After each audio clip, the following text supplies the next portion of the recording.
لله نحمده ونستعينه ونستغفره ونعوذ بالله من شرور أنفسنا وسيئات أعمالنا من يهده الله فلا مضل له ومن يضلل فلا هادي له أشهد أن لا إله إلا الله وحده لا شريك له أشهد أن محمدا عبده ورسوله لا نبي بعده يا أيها الذين آمنوا اتقوا الله حق تقاته ولا تموتن إلا وأنتم مسلمون أما بعد فإن أصدق الحديث كتاب الله وخير الهدي محمد صلى الله عليه وسلم شر الأمور محدثاتها وكل محدثة بدعة وكل بدعة ضلالة وكل ضلالة في النار.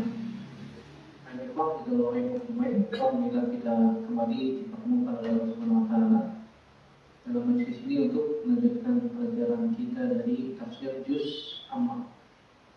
Kita sekarang masuk surat yang ke-106, Suratul Quraisy.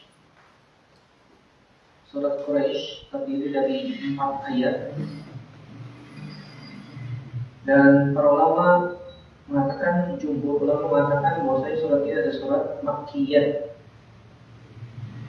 Jumhur ulama mengatakan surat ini adalah Makkiyah, diturunkan oleh Allah Subhanahu wa taala sebelum Nabi SAW hijrah. Ada yang mengatakan surat ini adalah Madaniyah, sebagaimana dikatakan oleh Imam Ad-Dawhaq, Imam Al-Kalbi, yang disebutkan oleh Al-Imam Al-Qurtubi dalam tafsirnya, bahwasanya sebagian ulama mengatakan ini adalah surat Madaniyah. Tapi yang lebih kuat bahwasanya ini adalah surat Makkiyah karena berbicara tentang orang-orang Quraisy Makkah, ya. Terdiri dari 4 ayat. Allah Subhanahu wa taala berfirman, "A'udzubillahi minasyaitonir rajim. Bismillahirrahmanirrahim. Li'ilafi Quraisy ilafihim rihlatash shita'i was-sayf falyaqudu rabb hadzal bait alladzi at'amahum min ju'in wa amanahum min khauf." Allah Subhanahu wa taala mengatakan li'ilafi Quraisy. Maknanya adalah al-ilaf bermakna al-jam'u wad-dhamm. Al-ilaf maknanya adalah al-jam'u wad-dhamm, artinya berkumpul, bersatu. Tapi yang dimaksud sini adalah kebiasaan. Karena kebiasaan orang-orang Quraisy. Dan kalimat ilaf di sini ada beberapa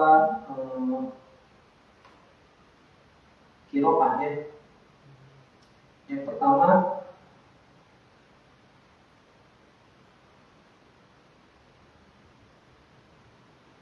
dibacanya qala Amr bin Maimun al-Audi sallaina al-maghrib khalfa Umar bin al-Khattab faqara'a fil ula wat-tin wa zaitun wa fil thaniyah alam tara kaifa wa li ilafi Quraisy. Tafsir dalam surat Al-Qurtubi. Jadi boleh dibaca dalam surat Maghrib. Qila anzal fi qawlihi li ilaf lam at-ta'ajjub.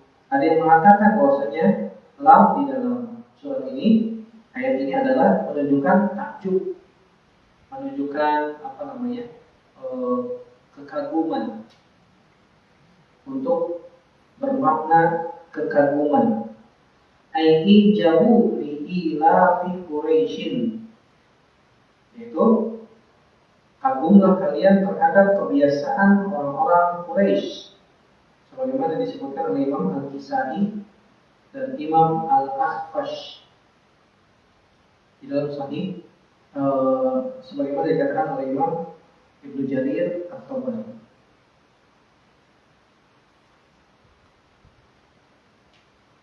Ilafi Quraisy, karena kebiasaan orang-orang Quraisy, ilafihim, yaitu kebiasaan mereka rihlatash shita'i was-sayf. Mereka memiliki kebiasaan rihlah, bepergian, asyita di musim dingin, as-sayf di musim panas. Pada musim dingin biasanya mereka pergi ke negeri Yaman. Tapi sebagian besar dari mereka pergi ke Yaman bukan untuk berdagang, bukan untuk tamasya, jalan-jalan, rihlah. Walaupun tidak semua ya, sebagian besar mereka melakukan rihlah di musim dingin ke Yaman. Tapi ada juga yang berdagang. Kalau musim panas, mereka pergi ke mana? Ke negeri Syam untuk berdagang. Falyabudu rabb hadzal bait, maka hendaknya menyembah Rabb rumah ini. Maksudnya apa? Ka'bah. Allazi at'amahum min ju', yang telah memberikan makan. At'ama yut'imu, artinya memberikan makan. Siapa yang memberikan makan? Allah Subhanahu wa taala. Allah yang telah memberikan makan kepada mereka, orang-orang Quraisy, min ju', dari kelaparan. Coba bayangin Pak, di tengah gurun pasir gak ada sumber mata air. Karena ketika Nabi SAW sebelum dilahirkan, jauh sebelum Abdul Muttalib besar, itu air mata Zam-Zam tertutup selama 500 tahun. Tidak ada yang tahu. Jadi orang-orang Mekah selama 500 tahun sebelum ditemukan kembali air Zam-Zam itu oleh Abdul Muttalib, itu mata air Zam-Zam tertutup, tertimbun, tidak ada yang tahu lokasinya di mana. Sampai Allah Subhanahu wa taala memberikan ilham kepada Abdul Muttalib. Jadi Abdul Muttalib bermimpi 3 malam berturut-turut agar menggali sebuah tempat yang disebutkan dalam mimpinya ihfiru at-tibah, galilah sesuatu yang baik. Kemudian Abdul Muttalib mengatakan, wa at-tibah, apa itu at-tibah? Apa itu sesuatu yang baik? Kemudian orang itu pun pergi.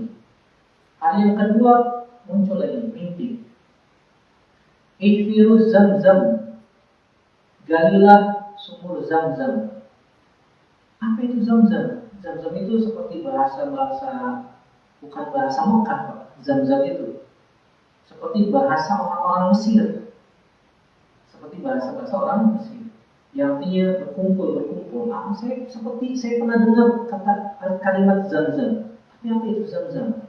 Karena 500 tahun Pak, orang tidak mengetahui di situ ada sumur mata air. Jadi selama 500 tahun orang-orang Mekah mendatangkan air dari luar, beli. Subhanallah ya. Sumber kehidupan utama manusia kan air. Tidak ada. Mereka mendatangkan dari luar selama 500 tahun. Hari yang ketiga mimpi lagi. Memerintahkan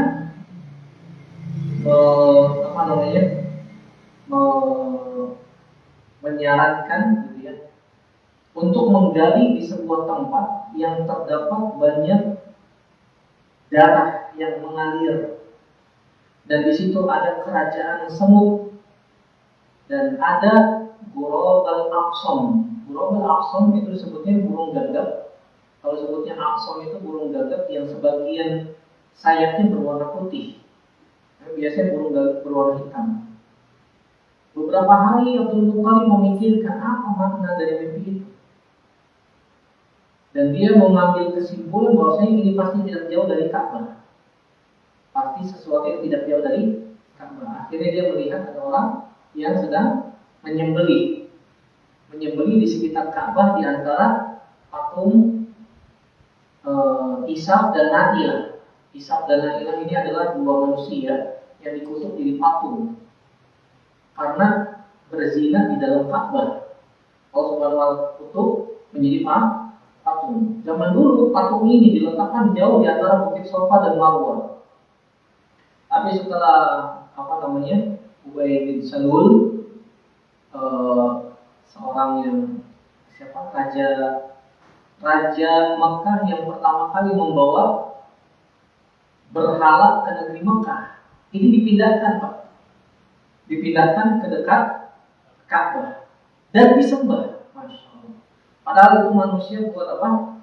Maksiat di dalam Ka'bah, dikutuk jadi patung, malah disembah sama orang kafir Quraisy. Nah, Abdul Muttalib melihat ada orang menyembelih sembelihan dan ternyata airnya mengalir, air darahnya. darahnya mengalir dan berbusa. Kemudian didekati oleh Abdul Muthalib. Ini tanda pertama. Ternyata di bawah kakinya dia dikerubunin semut. Ternyata ada kerajaan semut di situ. Ada sarang semut. Dan dia melihat ada burung gagak yang sedang mematuk-matuk. Burung gagaknya ternyata pas mengepakkan sayapnya berwarna putih sama dia. Kemudian Abdul Muthalib mengatakan kepada anaknya Haris waktu itu, ini anak yang pertama dan satu-satunya anaknya Abdul Muthalib waktu itu. Wahai Haris, saya mau menggali di sini. Akhirnya dia menggali. Semua orang melihatin, wahai Abdul Muthalib, apa yang kamu lakukan?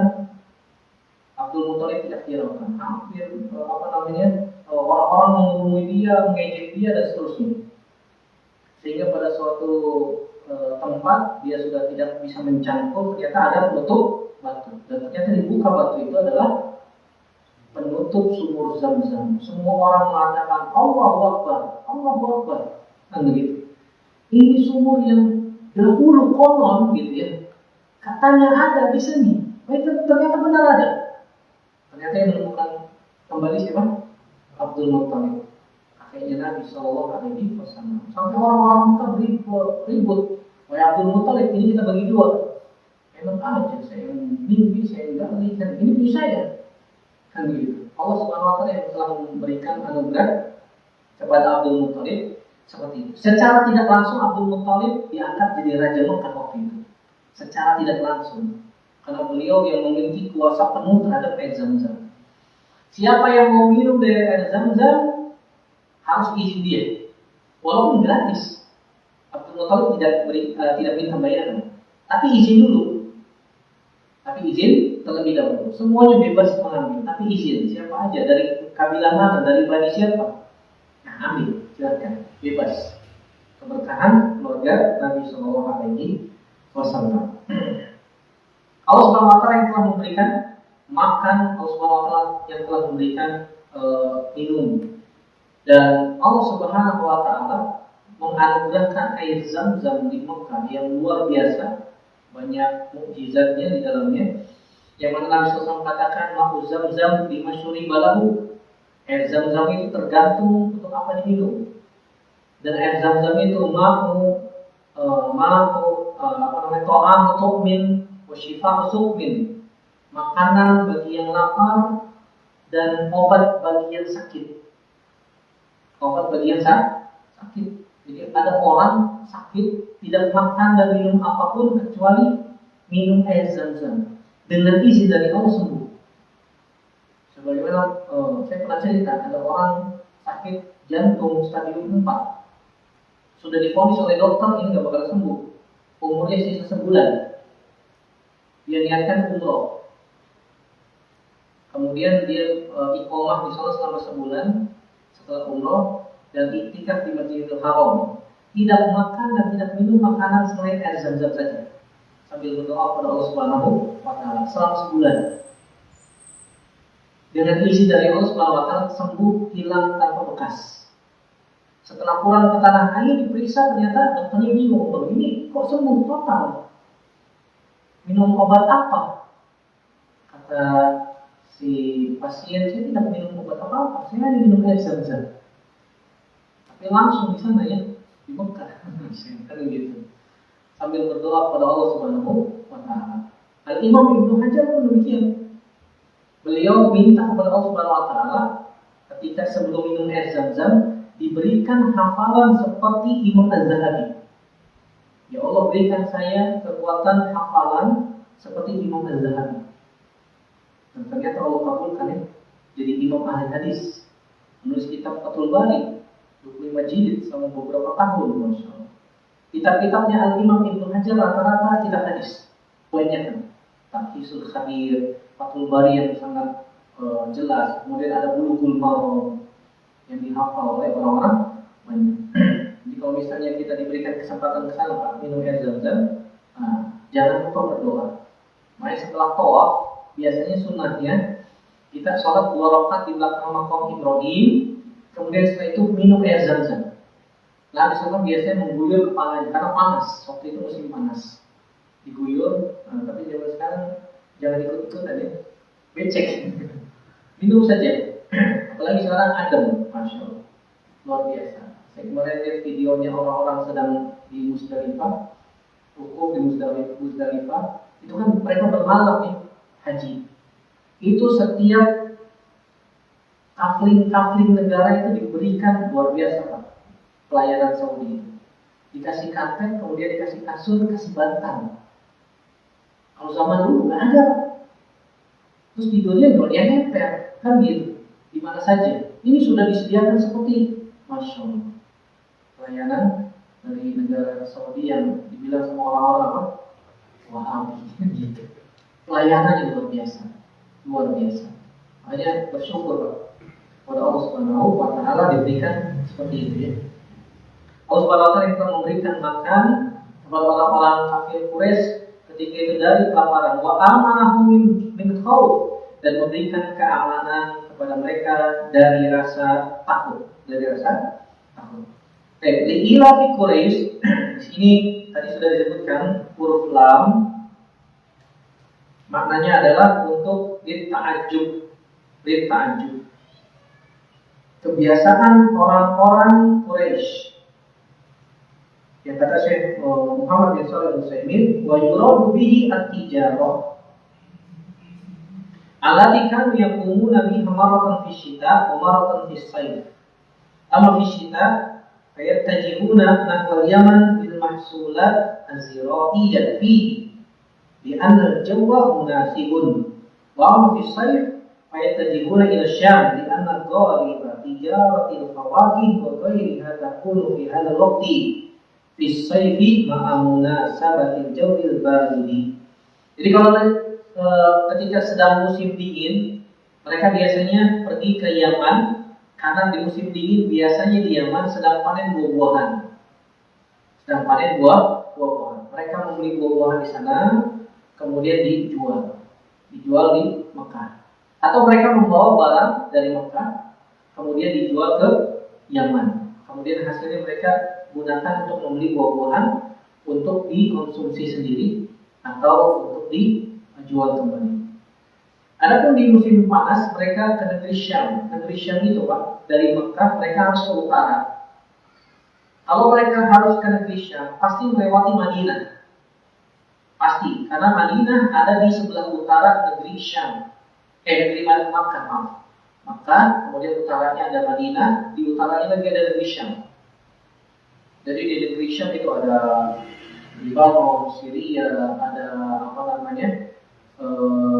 Iran, Irak, nah itu semua negeri Syam. Negeri Syam. Nabi Shallallahu Alaihi Wasallam melakukan perjalanan ke negeri Syam selama hidupnya berapa kali Pak? Pernah kita bahas. Saya masih ingat. Berapa kali? 4 kali. 1. Ketika berumur 12 tahun. Ketika berumur 12 tahun, Nabi SAW pergi ke negeri Syam untuk menemani siapa? Pamannya Abu Thalib untuk berdagang. Tapi ternyata bertemu dengan Bahiro dan disuruh pulang kembali. Khawatir dibunuh oleh orang-orang Yahudi. Yang kedua, ketika berumur berapa tahun? 25 tahun. Berdagang ke negeri Syam membawa barang dagangannya milik Khadijah. Karena ketika itu Nabi SAW sudah terkenal di Mekah dan sudah menguasai pasaran di Mekah, Masya Allah. Makanya Nabi SAW ingin bereksplorasi ke luar Mekah, karena pasaran di Mekah beliau sudah kuasai. Dan Nabi SAW sudah terkenal sebagai seorang yang jujur dan amanah dalam bertransaksi jual beli. Nah, Khadijah kagum, ingin membuktikan sendiri apakah benar seperti itu. Makanya Khadijah mengutus pembantunya yang pertama siapa? Maisarah. Ingat ya, Maisarah ini laki, bukan perempuan. Jadi Nabi berdua berjalan ke negeri Syam sama laki-laki, bukan perempuan. Kalau di Indonesia Maisarah perempuan ya, panggilnya Maisarah laki-laki ya. Pembantunya Khadijah bintu Khuwailid radhiyallahu anha. Sekalian ingin mengecek tentang kebenaran berita bahwa Nabi SAW adalah seorang yang jujur dan amanah. Dan ternyata Maisarah dari awal perjalanan sampai pulang sangat takjub, kagum terhadap adab dan akhlaknya Nabi SAW. Ketika di perjalanan, ini Maisarah bukan dianggap sebagai pembantu, tapi dianggap sebagai partner, sebagai rekan kerja. Subhanallah, makan bareng, duduk di bawah kemper bareng, kan begitu.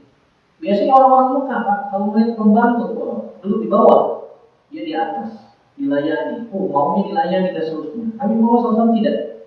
Dan itu disaksikan langsung oleh mata kepala Maisarah. Saksi hidup ketika itu. Dan Maisarah melihat ada yang aneh, ada yang janggal. Di atas kepala Nabi itu ada naungan yang menaunginya, seperti awan ya. Dan itu hanya Nabi Muhammad SAW saja. Kafilah-kafilah orang Arab yang lain tidak ada, panas. Ketika sudah sampai di negeri Syam pun Maisarah kagum bagaimana Nabi SAW bertransaksi sangat mudah. Wahai Muhammad, ini boleh saya beli sekian? Nggak bisa. Ini harganya sekian. Ya sudah, saya beli sekian, ya silakan. Dapat untung sedikit, langsung jual, langsung kasih. Kalau kita kan enggak, maunya untungnya gede. Nggak bisa. Sapi berapa? 26 juta. Padahal belinya 15 juta. Ya. Untungnya ada 10 juta. Yang penting balik modal, untung sedikit, operasional sudah dapat, jual. Nabi Muhammad SAW gitu. Kalau kita kan enggak, maunya untungnya gede. Sehingga lakunya lah lama. Tapi habis-habis juga Ustaz. Alhamdulillah ya. Semangatnya orang untuk berkorban luar biasa. Dan ini dimanfaatkan oleh orang-orang tertentu. Sehingga dalam satu hari dagangan Nabi SAW habis. Subhanallah. Dan Nabi jujur orangnya. Wahai Muhammad, ini barang bagus. Kualitasnya enggak. Ini kualitasnya KW2 kan gitu. Nabi jelaskan, ini KW1, ini KW2. Kalau mau yang asli yang bagus tuh, ini bulan, tapi harganya beda. Kalau punya saya yang kualitas sekian. Sudah, saya beli sekian ya. Ya silakan. Dapat untung dikit kasih. Kalau belum balik modal nanti nggak kasih. Saya beli sekian ya, jangan. Nggak bisa. Modalnya belum dapat. Ya sudah, saya beli sekian ya silakan. Gampang sekali transaksi menjual barang. Satu hari habis. Hari berikutnya Nabi SAW menggunakan uangnya, keuntungannya untuk membeli barang-barang dari Indonesia. Dijual kemana? Di Mekah. Hari ketiga sudah balik lagi ke Mekah. Biasanya orang-orang Arab Quraisy kalau dagang ke negeri Syam itu berminggu-minggu baru pulang. Ngapain? Ya bersenang-senang dulu, punya uang. Kalau punya uang di negeri orang tempat jauh, maksiat jalan Pak. Maksiat jalan. Karena nggak dilihat oleh keluarga. Makanya kalau safar, ya minimal 3 orang lah. Minimal 3 orang. Nabi SAW katakan, "Ar-raqibu syaitonun." Satu orang yang bepergian jauh berkendaraan sendirian itu setan. Ar-raqibani syaitonani. 2 pengendara ini setan, 2 setan yang sedang jalan. Kalau begitu. Itu Nabi Muhammad berdua, enggak, bareng kafilah. Berangkatnya bareng kafilah siapa? Orang Arab. Cuma pulangnya kan gitu, duluan. Baru kata Nabi SAW, wassalah satu rukabun, 3 orang baru pengendara. Jadi kalau misalnya bawa mobil, 2 orang jalan jauh, 2 setan. Kalau sendirian 1 setan. 3 orang 1 mobil bareng pengendara. Kalau naik kereta ya beda lagi ya, banyak. 1 gerbong aja udah berapa orang. Hari ketiga Nabi SAW langsung pulang. Cepat sekali, kan begitu. Orang-orang yang Arab yang lain masih ada yang belum habis, ada yang masih senang-senang, main judi, minum khamr, main wanita, macam-macam sudah di sana. Maksiat. Nabi SAW langsung pulang. Sehingga ketika sudah sampai di pintu gerbang Mekah, orang-orang melihat, ini ada kafilah datang. baru sebentar kan gitu. Biasanya 1 pekan, 2 pekan baru balik. Ini baru beberapa hari sudah balik lagi. Siapa ini? Ternyata dilihat kafilahnya Muhammad Sallallahu Alaihi Wasallam. Belum masuk pintu gerbang Mekah sudah dicegat oleh orang-orang Mekah. Wahai Muhammad, barang apa ini? Barang Syam. Boleh kami beli? Silakan. Belum masuk ke kota Mekah, barang sudah habis. Dapat untung double 2 kali lipat, masya Allah. Ini sistem niatnya Nabi SAW ketika itu. Orang-orang kafir Quraisy yang lain enggak. Mereka bawa barang dari Mekah dijual di negeri Syam. Habis mereka bawa uang, bawa untung. Kalau ada keuntungan lebih, mereka gunakan buat foya-foya. Kalau Nabi SAW tidak, bawa barang dari Mekah, bawa ke negeri Syam dijual, habis, modalnya diputar lagi, belanjain di negeri Syam, dijual di Mekah. Jadi untung dobelnya, untungnya double. Sehingga hari itu juga Nabi SAW langsung bagikan ke orang-orang yang menitipkan barangnya ke Nabi Muhammad SAW. Jadi Nabi SAW hanya sebagai apa? Wakil. Ada yang mengatakan wakil sebagai, jadi akadnya wakalah. Jadi Nabi SAW yang sebagai wakil menjualkan, kemudian Nabi mendapatkan komisi. Ada yang mengatakan bahwasanya ini musyarakah, syirkah, bagi hasil. Jadi untungnya nanti dibagi 2 oleh pemilik barang. Allah Alam Bismillah, sepertinya ini Nabi SAW adalah wakil ya, atau syirkah, yang lebih tepat syirkah. Nabi bagi hasil oleh si pemilik barang, dan itu boleh, itu boleh. Langsung hari itu juga dibagi-bagikan kepada orang-orang yang menitipkan barang. Selesai, tidur nyenyak dapat uang. Emang kalau diundur-undur besok. Nah ini beban ya, beban. Itu yang kedua ya, Nabi SAW safar ke Syam ketika umur 25 tahun. Dan ternyata Khadijah mendapatkan cerita yang luar biasa dari Maisarah. Mulai saat itulah Khadijah kepincut, bahasa kita ya, tertarik kepada Nabi Muhammad SAW. Sampai bilang kepada sahabatnya, saya lupa namanya, seperti namanya Nusaybah. Wahai Nusaybah, bilang ke keluarga Muhammad suruh datang melamar saya, gitu. Minta untuk dilamar. Padahal orang-orang Arab Quraisy bangsawan banyak yang datang, ditolak oleh Khadijah. Karena Khadijah orang kaya. Kekayaan Khadijah satu orang dibandingkan dengan seluruh kekayaan orang Arab Mekah ketika itu tidak sebanding. Lebih banyak hartanya Khadijah. Orang terkaya di Mekah waktu itu, masya Allah. Jadi orang Arab Mekah semuanya kekayaannya digabungkan dibandingkan dengan hartanya Khadijah sendiri, tidak bisa menandingi hartanya Khadijah. Luar biasa. Saudagar kaya, cantik jelita, walaupun umurnya sudah 40 tahun, tapi cantik. Kalau Allah mengatakan, ya begitulah orang kaya, Pak. Kalau orang kaya punya uang, bisa merawat diri. Kayak antum kalau istrinya mau cantik terus, ya modalin, gitu. Pengen cantik tapi gak dimodalin, gimana ceritanya? Yang ketiga, Nabi SAW safar ke negeri Syam ketika apa Pak? Isra Mi'raj. Isra, perjalanan di malam hari dari Masjidil Haram ke Masjidil Aqsa. Di mana? Palestina. Palestina itu di negeri Syam waktu itu.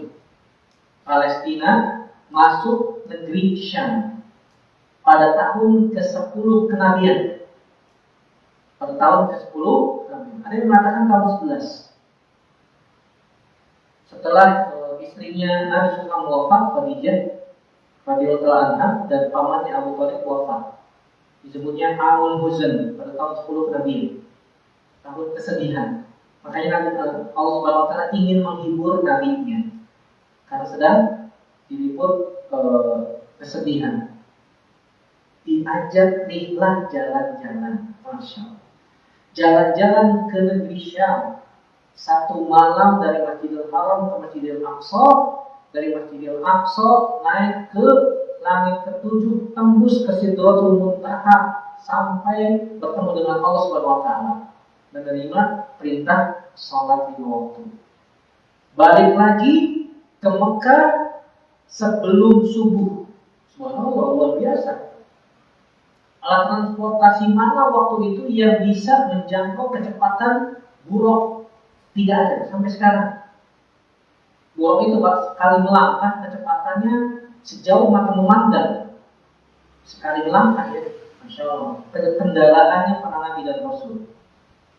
Sampai naik ke langit ketujuh pun demikian, menggunakan buruk.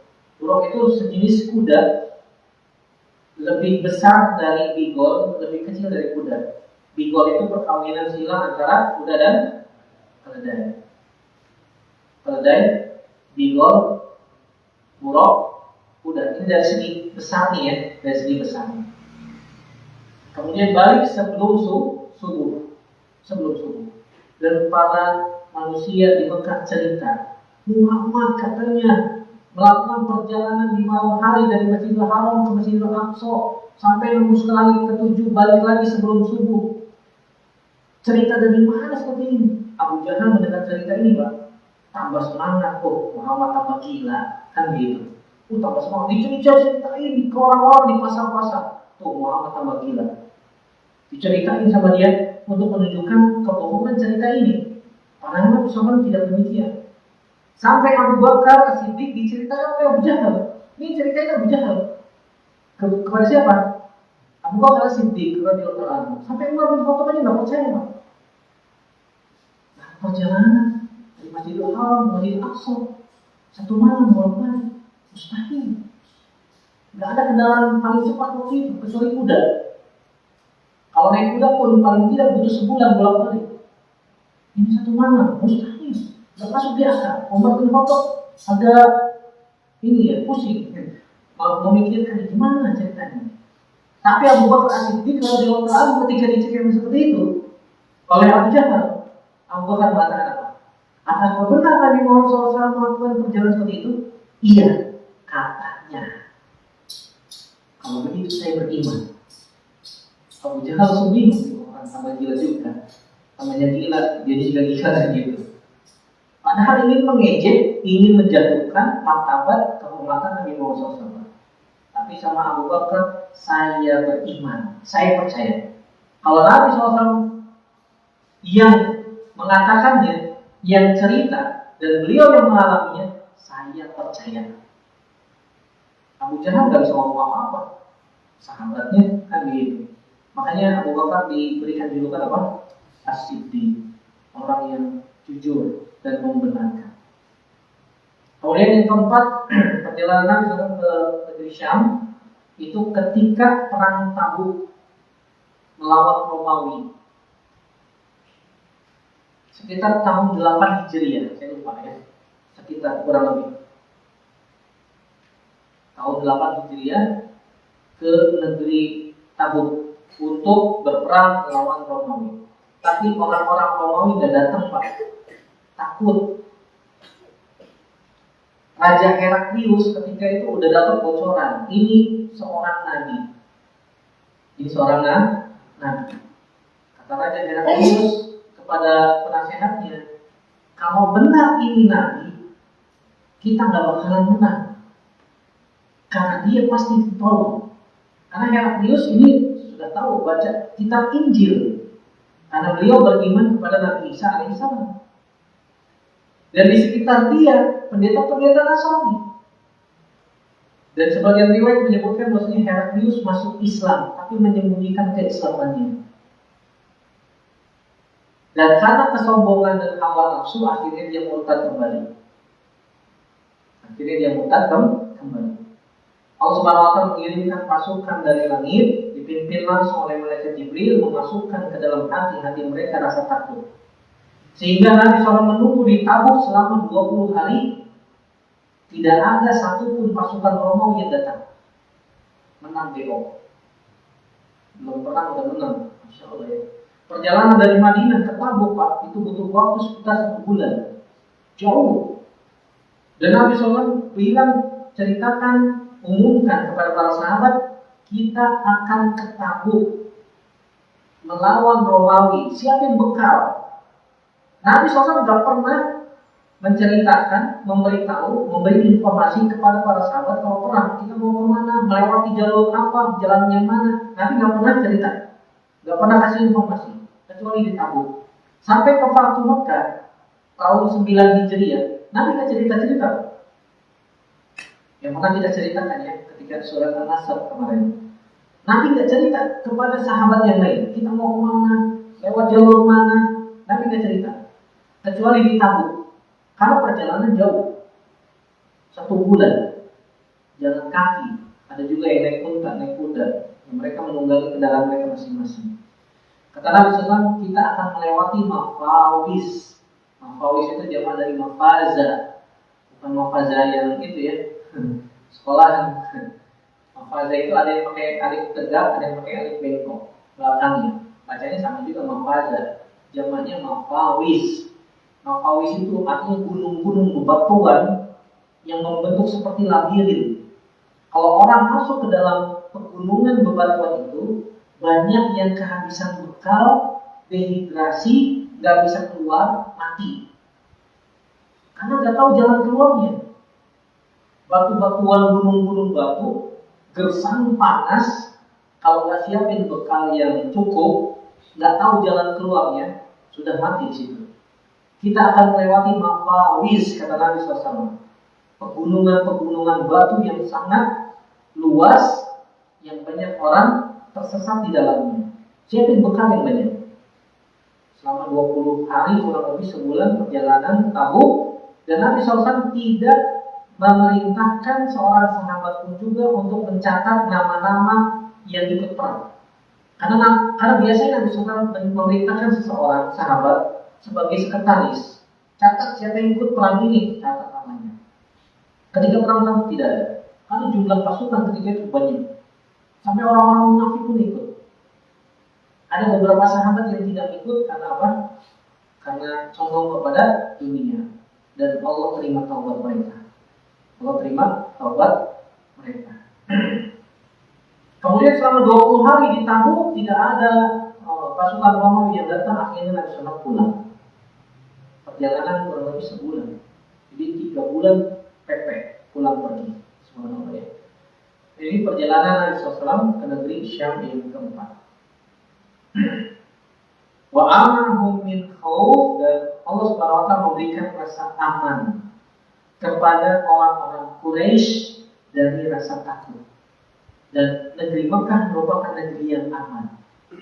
Dan Allah berikan keamanan kepada negeri Mekah sampai sekarang, sampai hari kiamat. Negeri paling aman di dunia adalah Haramain, Mekah, Madinah.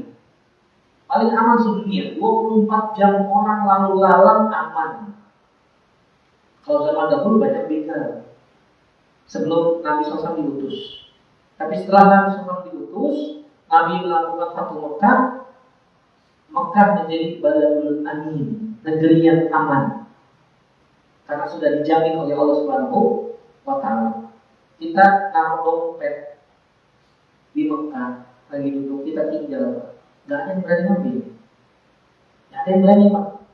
Ini negeri yang aman, barang temuannya nggak boleh diambil. Terus dia apa yang usah? Ya kita balik lagi, insya Allah ketemu.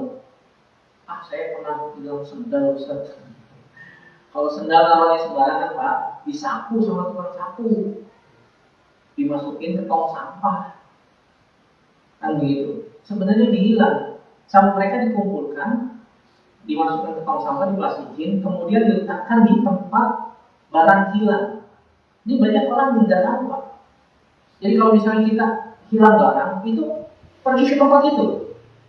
Ada seperti barang hilang yang dikumpulkan oleh pemerintah Saudi, itu seperti ada rak-raknya gitu, ada tas koper, ada sendal, macam-macam. Tinggal kita cari barang kita di situ, ambil saja, minta izin sama petugas, ini milik saya. Silakan ambil, silakan ambil. Insya Allah hilang sebenarnya, cuma diamankan oleh petugas supaya tidak kotor, supaya tidak berantakan, supaya tidak tercecer. Dan nanti pada hari kiamat, 2 negeri ini Al-Haramain Makkah dan Madinah dijaga oleh Allah Subhanahu wa taala oleh malaikat-malaikat Allah sehingga Dajjal tidak bisa masuk ke dua negeri ini karena dijaga oleh malaikat-malaikat yang senantiasa menghunuskan pedang. Ketika Dajjal mau masuk, nggak bisa, tidak bisa. Dan Nabi SAW sudah menjamin orang-orang yang meninggal di negeri tersebut jaminannya surga. Maka berbahagia kalau misalnya ada jamaah haji, jamaah umroh yang qadarullah meninggal di sana, dikuburkan di Baqi, dikuburkan di pemakaman umum di Mekah. Ini masya Allah ya, nikmat dari Allah Subhanahu wa taala. Dan orang yang meninggal di sana dikuburkan di sana jaminannya surga. Jangan sampai ada orang tinggal di sana bertahun-tahun tapi meninggalnya di luar Haramain, ini rugi. Ini rugi. Jadi itu sudah ketentuan Allah ya. Al-yahudu rabb hadzal bait syukran lahu ala hadhihi nikmah. Hendaknya beribadah kepada Allah, sembahlah Allah Rabb pemilik rumah ini sebagai bentuk rasa syukur kepada Allah Subhanahu wa taala. Di situ ada huruf fa, fal yahudu. Fa-nya di situ disebutnya oleh para ulama fa sababiyah. Fa sababiyah. Fa sababiyah kalau masuk ke dalam fi'il mudhari, biasanya fi'il mudhari'nya mansub. Jadi fathah. Terus ini fathahnya mana Ustaz? Fathahnya enggak ada karena dia termasuk fi'il af'alul khamsah. Af'alul khamsah itu dalam bahasa Arab yang belakangnya ada nunnya. Wazannya 5. Yaf'aluna, taf'aluna, taf'alina, taf'alani, yaf'alani. Kalau mereka masuk, nunnya dibuang menjadi yaf'alu, taf'alu, taf'ali, yaf'ala, taf'ala. Nunnya dibuang. Nah, fal yahudu aslinya yahuduna, ada nunnya. Karena ada fa sababiyah, dia masuk, nunnya dibuang. Disebutnya huzifatin nun. Limadza, kenapa? Li'annahu fi'il mudhari mansub. Karena dia fi'il mudhari yang mansub, karena ada fa sababiyah. Apa alasannya dia mansub? Alasannya karena dia mansub karena ada an mudmarah. Ada huruf an yang disembunyikan setelah fa. Dan hukumnya wajib. Kalau kita belajar nahwu bahasa Arab, insya Allah paham ya. Insya Allah paham. Ai fa bisababi hataini rihlatain liya'budu rabb hadzal bait. Au an takuna fa at-tafri, ada yang mengatakan fa-nya fa tafri. Wallahu a'lam bishawab. Sudah azan. Kita azan dulu, setelah sholat kita lanjutkan sebentar, kita ambil faidah-faidah dari surat ini. Wassallallahu ala Muhammadin wa ala alihi wasallam wa akhiru da'wana alhamdulillahi rabbil alamin. Wassalamualaikum warahmatullahi wabarakatuh.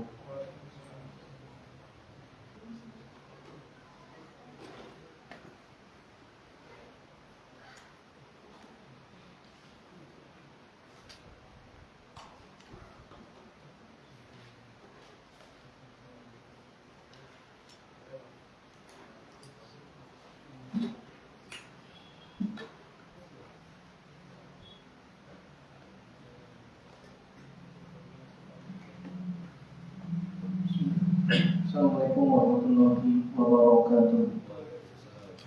Alhamdulillah wassalamu ala Rasulillah wa ala alihi washabbihi wa man wala. Asyhadu an la ilaha illallah wa la syarika lah. Asyhadu anna Muhammadan abduhu wa rasuluhu la nabiyya ba'dahu. Baik, kita ambil faedah dari surat ini. Yang pertama, di dalamnya terdapat keutamaan surat Quraisy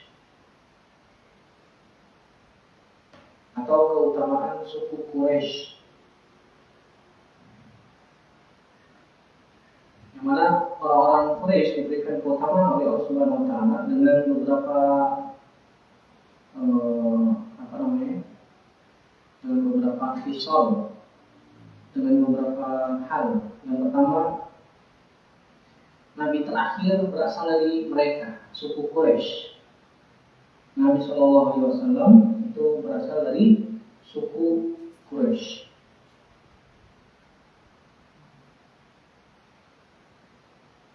Yang kedua, kenabian terakhir dari suku Quraisy. Padahal orang-orang Yahudi berharap nabi terakhir dari Bani Israel. Ini menunjukkan bahwasanya nabi terakhir tersebut memiliki keutamaan yang besar. Dan ternyata nabi terakhir tersebut dari suku Quraisy, dari keturunan Nabi Ismail alaihissalam. Padahal keturunan Nabi Ishak alaihissalam itu banyak menjadi nabi. Makanya ketika Nabi SAW pernah ditanya oleh seseorang, wahai Rasulullah, apa yang paling utama atau siapa yang paling utama? Kemudian Nabi SAW mengatakan yang paling bertakwa. Kata orang itu bukan itu yang aku maksud. Kemudian Nabi SAW mengatakan yang paling baik orangnya adalah Yusuf ibnu Nabiillah Ibrahim Khalilullah. Nabi Yusuf anaknya Nabi Allah. Nabi siapa? Nabi Yusuf anaknya Nabi Yakub. Nabi Yakub anaknya Nabi siapa? Nabi Ishak. Nabi Ishak anaknya siapa? Nabi Ibrahim. Nabi Yusuf ibnu Nabiillah Khalilullah Ibrahim. Ini sebaik-baik manusia, Pak. Nabi Yusuf anaknya Nabi Yakub, anaknya Nabi Ishak, anaknya Nabi Ibrahim. Jadi keturunan Nabi Ishak itu kebanyakan menjadi nabi. Nabi Musa, Nabi Harun, Nabi Isa, itu semua Nabi Zakaria, Nabi Yahya. Itu berasal dari keturunan Nabi Isa alaihissalam. Nah, mereka orang-orang Yahudi berharap nabi terakhir pun berasal dari mereka. Tapi ternyata dari keturunan Nabi Ismail. Bahkan mereka yang membuat cerita yang akan disembelih adalah Nabi Ishak. Wah, ini kisah-kisah Israiliyat, Pak. Dan ternyata kalau kita lihat secara jauh, mereka membawakan dalil dari Sahih Bukhari. Tapi ternyata hadisnya mursal, dhaif. Yang benar adalah Nabi Ismail alaihissalam. Karena Nabi Ismail dan Nabi Ishak itu terpaut jauh, sekitar 17 tahun. Nabi Ismail itu dilahirkan ketika Nabi Ibrahim umurnya 80 tahun. Baru punya anak umur 80 tahun. Kita udah pokok peot gitu. 80 tahun udah tua renta, Pak. Ini Allah Subhanahu wa taala yang punya kuasa ya. Walaupun istrinya mandul, sudah tua, terkumpul beberapa penghalang untuk punya anak. Sudah tua, mandul, menopause, kan gitu. Orang yang sudah menopause itu kemungkinan punya anak sangat kecil sekali, kan gitu. Tapi Allah Subhanahu wa taala yang punya kuasa. Nah, Nabi Isa alaihissalam dilahirkan ketika Nabi Ibrahim berumur 96 tahun. Jadi terpaut kurang lebih 16 tahun. Kurang lebih. Dan Nabi Ismail ketika mau disembelih itu umurnya ketika sudah beranjak dewasa. Ketika Nabi Ibrahim berkata kepada Nabi Ismail alaihissalam, "Inni ara fil manami an adbahu, madza tara?" Aku bermimpi di dalam mimpiku melihat aku menyembelihmu. Apa pendapatmu, wahai anakku? Kata Nabi Ismail apa? Ya abatif al-matumar satajiduni insyaallahu minas sabirin. Wahai bapakku sayang, lakukan apa yang Allah perintahkan. Anak kecil nggak mungkin ngomong begitu, Pak. Wahai bapakku sayang, lakukan apa yang diperintahkan. Kalau anak kecil melihat pisau kan sini saya sembelih, kabur dia, kan begitu. Ini menunjukkan Nabi Ismail sudah dewasa. Sudah dewasa. Perkataannya pun beda. Bahkan ada yang mengatakan Nabi Ismail ketika itu sudah diangkat jadi nabi. Ya abatif al-matumar satajiduni insyaallah minas sabirin. Wahai abahku sayang, abah panggilan abah itu panggilan bahasa Arab, Pak. Abah, abadi, bapakku sayang. Lakukan apa yang Allah perintahkan, engkau akan mendapatiku termasuk orang-orang yang sabar. falamma talaqul jabin an ayat ayat Ibrahim. Ketika Nabi Ismail sudah diletakkan di sebuah batu besar dan pisau pedang sudah diletakkan di atas pelipisnya, kemudian ada seruan yang memanggil, wahai Ibrahim, qad saddaqta ru'ya, engkau telah membenarkan mimpimu. Karena mimpi seorang nabi wahyu, perintah dari Allah. Jadi kalau kita mimpi menyembelih anak kita, jangan lakukan ya. Wah, ini bahaya, ini dari syaitan. Karena kita siapa? Nabi bukan. Orang soleh juga Senin Kamis doang. Wallahu a'lam bishawab. Jadi keutamaan Nabi terakhir itu berasal dari keturunan Quraisy. Dan keturunan Quraisy itu berasal dari Nabi Ismail alaihissalam. Yang ketiga dan yang keempat, keutamaan orang Quraisy itu disebutkan oleh Nabi SAW dalam hadis Ummu Hani bintu Abi Thalib. Ini sepupunya Nabi SAW. Al-ijabatu wasiqawatu fihim. Hak memberikan air minum jamaah haji itu ada pada mereka. Jadi ada tugasnya Bani Hashim yang diberikan tugas ini. Kamu tugasnya memberikan minum jemaah haji. Tugasnya memberikan makan, membuat adonan roti dibagi-bagikan kepada jemaah haji. Itu tugasnya mulia, Pak. Dan mereka berebut itu. Ada juga yang ditugaskan untuk memegang kunci pintu Ka'bah. Nah, ini kabilah-kabilah yang diberikan tugas-tugas seperti itu, ini kehormatan bagi mereka. Dan keturunan dari Nabi Ismail kemudian sampai ke Abdul Muttalib, keturunan dari Bani Hashim, ditugaskan untuk memberikan layanan minuman untuk jemaah haji. Dan zaman dulu. Oleh karena itu Allah Subhanahu wa taala berikan anugerah mimpi ilham untuk menemukan kembali sumur Zam-Zam kepada siapa? Abdul Muttalib. Karena Abdul Muttalib keturunan dari Bani Hashim. Allah tidak berikan hak itu kepada suku yang lain di suku Quraisy. Nah, ini kemuliaan untuk mereka. Dan Nabi Muhammad SAW cucunya Abdul Muttalib. Yang kelima, innallaha nasarahum 'alal fil. Allah menolong mereka dari pasukan gajah. Pasukannya Abraha itu luar biasa, Pak.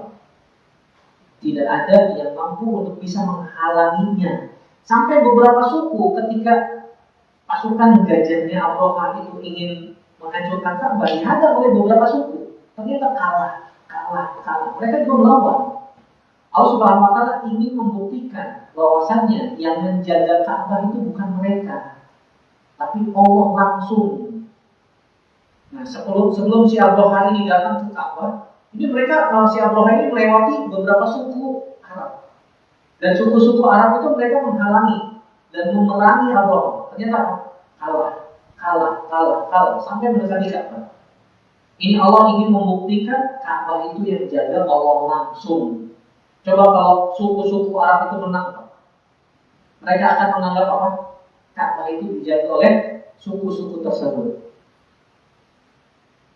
Apa hikmahnya Allah jadikan Ka'bah Baitullah kalau begitu? Tidak ada hikmahnya, tidak ada manfaatnya. Makanya Allah Subhanahu wa taala biarkan mereka kalah. Sehingga Ka'bah Allah Subhanahu wa taala jaga sendiri dengan mengirim utusan berupa burung-burung yang sangat banyak, burung-burung yang jumlahnya tidak terhitung, datang dari seluruh penjuru arah mata angin, masya Allah, sangat banyak. Dan jenisnya bermacam-macam, bukan satu jenis burung, Pak, tapi berbagai macam jenis burung. Makanya ababil itu bukan nama burung, tapi ababil itu jamaah kelompok burung-burung yang sangat banyak. Itu ababil. Yang keenam, innahum abadullaha asyara sinin la ya'buduhu ghairuhum. Mereka orang-orang Quraisy pernah menyembah Allah selama 10 tahun murni, tidak menyembah kepada selain Allah. Makanya Allah Subhanahu wa taala berikan keutamaan untuk mereka. Bahkan Allah membuat satu surat khusus tentang mereka, yaitu surat Quraisy. Yang ketujuh, wa inna Allaha anzala fihim suratan minal Qur'an. Allah Subhanahu wa taala menurunkan satu surat berkaitan mereka di dalam Al-Qur'an, yaitu surat Quraisy. Nah, ini keutamaan yang luar biasa untuk orang-orang Quraisy. Yang keutamaan ini disebutkan oleh Nabi SAW dalam hadis Ummu Hani dan dikeluarkan oleh Imam Hakim dalam Mustadraknya dan disahihkan oleh Syalbani dalam silsilah hadis sahih nomor 1944. Kemudian faedah yang kedua, bahwasanya orang Quraisy memiliki kebiasaan bepergian di musim panas dan di musim dingin. Kalau musim panas kemana? Tadi ke Syam. Kalau musim dingin ke Yaman. Apa ya Pak? Kalau ke Yaman, kebanyakannya, walaupun tidak semua, kebanyakan mereka jalan-jalan. Ada juga yang berdagang untuk melakukan transaksi jual beli. Kalau ke negeri Syam, berdagang. Kemudian yang selanjutnya, wajib bagi seorang hamba untuk menyembah Allah saja. Wajib bagi seorang hamba untuk menyembah Allah saja sebagai bentuk rasa syukur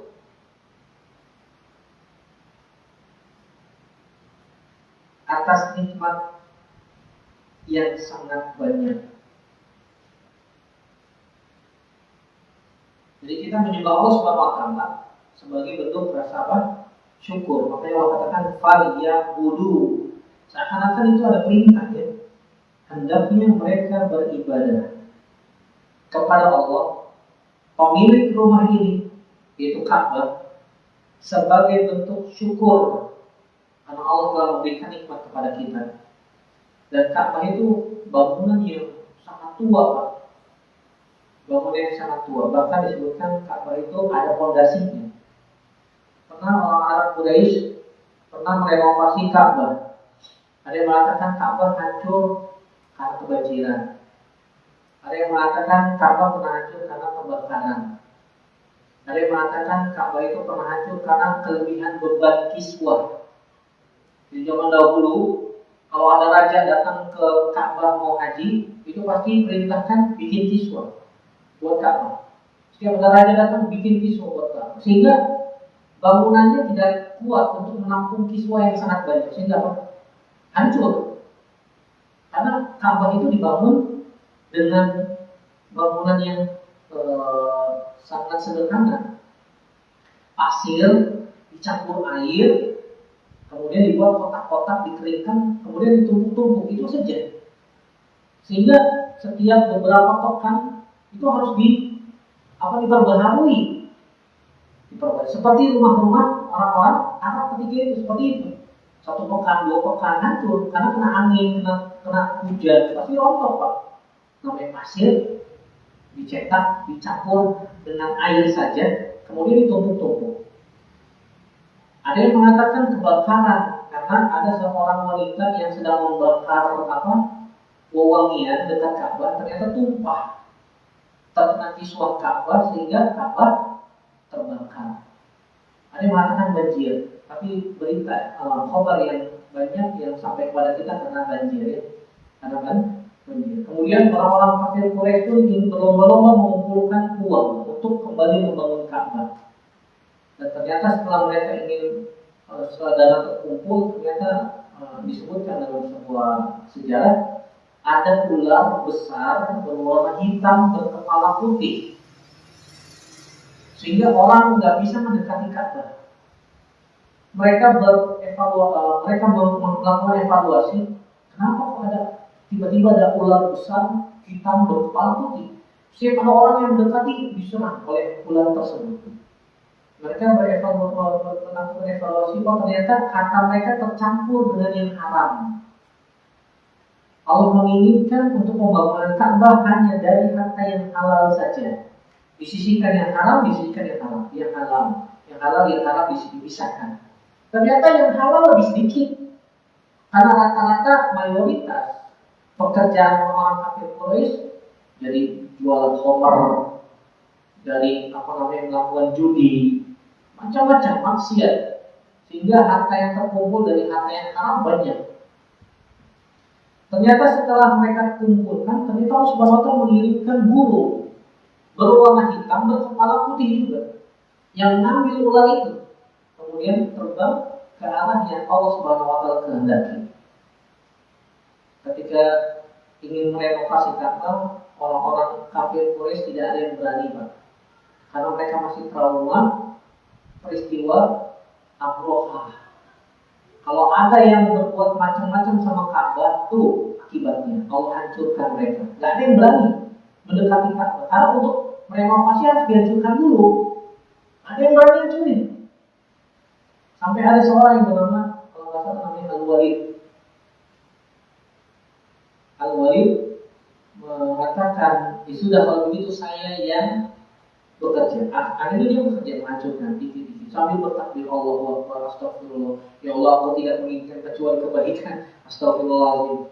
Sehalnya pun kerja sendirian, Pak. Orang-orang kafir Quraisy cuma lihat itu nonton. Wahai orang Quraisy, bantu saja. Enggak, kami nggak berani. Sampai kami lihat besok, kamu masih hidup apa enggak? Gitu. Kalau kamu mati, kamu kasih, nggak boleh.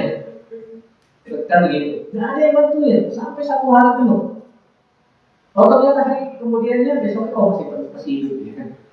Sambil kemudian dibantu oleh orang-orang sambil mereka mengucapkan astagfirullah ya Allah, kami tidak ingin melakukan yang buruk-buruk kecuali kebaikan, dan seterusnya mereka beristighfar bertaubat kepada Allah Subhanahu wa Ta'ala. Sampai ketika pada satu titik mereka ingin menggali, ternyata ada batu berwarna hijau yang sangat besar. Ketika mereka ingin menarik batu tersebut, ternyata batu tersebut seakan-akan tidak mau ditarik, kembali lagi ke tempatnya, ditarik kembali ke tempatnya. Itulah yang disebut dengan Bakkah. Bakkah itu fondasinya Ka'bah, dan batu itu dari surga. Kalau menginginkan batu itu tetap di situ, fondasinya. Dan Ka'bah itu terletak tepat di titik pusat bumi. Kalau kita melihat Ka'bah itu, Mekah itu berada di tengah-tengah bumi itu, di titik pusat bumi. Makanya yang melakukan penelitian itu bumi itu mau berputar, kalau itu berotasi, mengakibatkan keseimbangan di muka bumi. Makanya orang-orang banyak yang tawaf sehingga keseimbangan di muka bumi terjadi. Katanya, gitu. Ketika kemarin ada corona itu, pandemi, kan banyak yang nggak tahu bumi katanya sedang mengalami rotasi yang tidak seimbang, sehingga banyak kejadian-kejadian yang tidak baik. Katanya begitu. Tapi Allah ini butuh penelitian lebih lanjut. Dan akhirnya mereka pun membangun dari hasil yang halal dan jadinya sekarang seperti Ka'bah yang sekarang. Makanya ada lingkaran yang menunjukkan bahwasanya itu masih bagian Ka'bah. Karena Ka'bah zaman dahulu yang dibangun oleh Nabi Ibrahim alaihissalam besar. Ada 2 pintu, pintu masuk dan pintu keluar. Kemudian Nabi SAW mengatakan, kalau seandainya tidak terjadi fitnah, aku akan renov kembali Ka'bah seperti Nabi Ibrahim alaihissalam membangun Ka'bah. Aku akan jadikan 2 pintu, ada pintu masuk, ada pintu keluar. Tapi khawatir fitnah, Nabi SAW tidak melakukan. Makanya kalau orang tawaf ada lingkaran yang dekat Hijr Ismail itu, Pak, itu nggak boleh masuk ke situ karena itu masih bagian dalam Ka'bah. Makanya kalau kita ingin sholat di dalam Ka'bah, sholat di situ nggak apa-apa. Itu masih bagian dalam Ka'bah. Nah biasanya rebutan, Pak. Caranya gimana Ustaz triknya? Triknya kalau antum sholat fardu, antum cari posisi depan. Ini lagi tawaf nih. Antum berhenti ketika mau qomat, berhenti di situ. Berhenti, jangan cuti lagi tawafnya. Ini tambah jauh. Setelah qomat, sholat selesai, salam, langsung lagi gitu. Langsung masuk ke situ. Rebutan, Pak. Setelah salam, rebutan. Mereka sholat di situ 2 rakaat. Seperti sholat di dalam Ka'bah. Allahu ta'ala bishawab. Kemudian nikmat aman Ini dari Allah Subhanahu wa taala, pelajaran yang ketiga. Dan yang keempat, haramnya kota Makkah dan Madinah. Maksudnya haram itu artinya tidak boleh dirusak bangunannya, rumputnya. Begitu juga barang temuannya nggak boleh diambil. Hewannya nggak boleh diburu. Di sana banyak burung dara, Pak, nggak boleh diambilin. Kalau yang maniak burung dara, ini masuk terbangnya begini, sedikit. Waduh, diambilin tuh. Kalau yang maniak kan banyak burung dara, Pak. Banyak, dan itu bebas, dibebasin sama teman. Makanya banyak kotoran-kotoran burung dara di hotel-hotel kadang-kadang di Thailand misalnya. Karena mereka dibiarkan. Dan hewannya nggak boleh ditangkap, nggak boleh ditangkap. Itulah disebutnya apa namanya, haramain, kota yang haram. Wallahu a'lam bishawab. Demikian yang bisa kita bahas pada kesempatan kali ini. Semoga bermanfaat. Wassalamualaikum warahmatullahi wabarakatuh. Ada pertanyaan, Pak? Tidak ada. Cukup ya. Ada. Berkaitan kurban, paham. Udah dibahas sama Ustaz Abdul ya? Udah kupas tuntas masalah kurban. Sama-sama paham. Baik, kalau ada pertanyaan kita cukupkan sampai di sini. Semoga yang kita kaji pada malam ini bermanfaat. Saya pribadi dan semua yang mendengarkan. Aku qouli hadza astaghfirullah li wa lakum. Subhanallah wa bihamdihi. Asyhadu an la ilaha illa anta astaghfiruka wa atubu ilaik. Wassalamualaikum warahmatullahi wabarakatuh.